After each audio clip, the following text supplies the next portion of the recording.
all? Yes. Mhm. They have what's called the employee. Yes. Mhm. That's someone who works in the service of another person, the employer. Yes. Under an express or implied contract of hire, under which the employer has the right to control the details of work performance. Yeah. Agent, independent contractor. Yes. Mhm.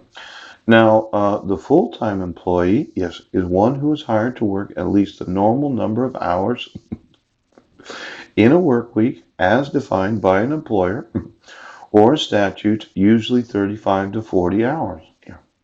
Then you have your part-time employees, right?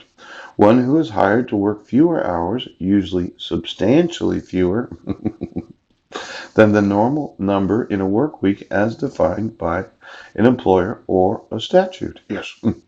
Then you have the public employee, known as the civil servant. Yes. Now you have the statutory employee. Yes, workers' compensation. Yeah. Now, as a citizen, yes. I mentioned that I'd like to start a business. Yeah. Like to manufacture some innovations.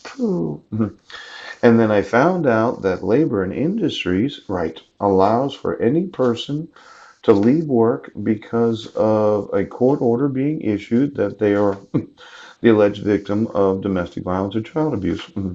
Now, they don't have to prove the actual allegation of that, right? But it has to be a court order. Yes. Or you could use a traffic citation, right? Where you say that you were violated, hmm even though I was the one that got arrested, yes, and that it was alleged that on or about Thursday, December 31st of 2015, yes, at 7:47 a.m., Paul Chad Budnick violated the restraining or protection order granted under Title 26. Yes. Now, just with this charging language, any employee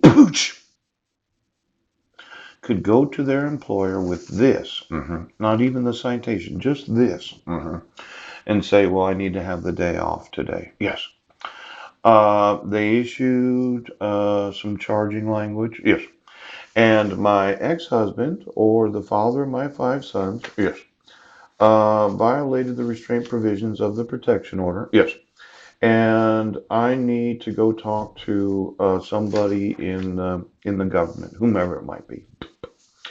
Now, these employers, they think, well, I employed you, yes, and it's not my fault. Obviously, you're just there to work as a full or part-time employee, yes, or possibly a statutory employee for workers' compensation.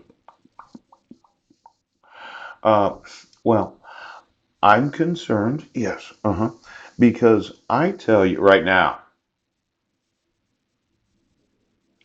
that when you didn't exonerate me of the crime, yes, when you did your mental health evaluations to cover up your crime, right, that that piece of paper right there is all the employer would need, so as to obligate them to allow an employee to leave. Yes. Now these employees, yeah, they're there to work. That's what it says. One who is hired to work. Yes. Both the full-time and the part-time employees, they're both hired to work. Now you're affecting the taxation of the employer and the taxation of the employee. Yes. Because every employer that has to do what the law says. Now, there's going to be a huge class action lawsuit today, okay, Sheriff? Yes. Because you issued protection orders where there's forgery. Yes. You sure did. Where the petitioner didn't sign it. Yes. And the protected person didn't sign it. Yes. And I said, well, they have to sign it. Pooh. Now, just with this piece of paper, without even the name of the petitioner on it, yes, date of birth, not having my name as the respondent or date of birth, as long as it says Paul Budnick, the restrained, yes, and it says that I had actual notice and opportunity to be heard, the petitioner could leave. Now, obviously, your fraud affects employers and employees. It's not just one side. Yes. The employers that hire persons to work, yes, they expect that any time an employee leaves work, that they have a valid court order to be able to do that.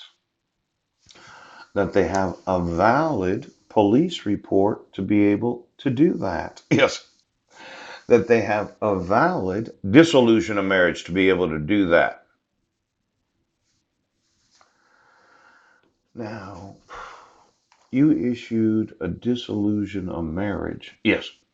Where I did not get any notice or opportunity to be heard for settlement conference setting hearings. Yes.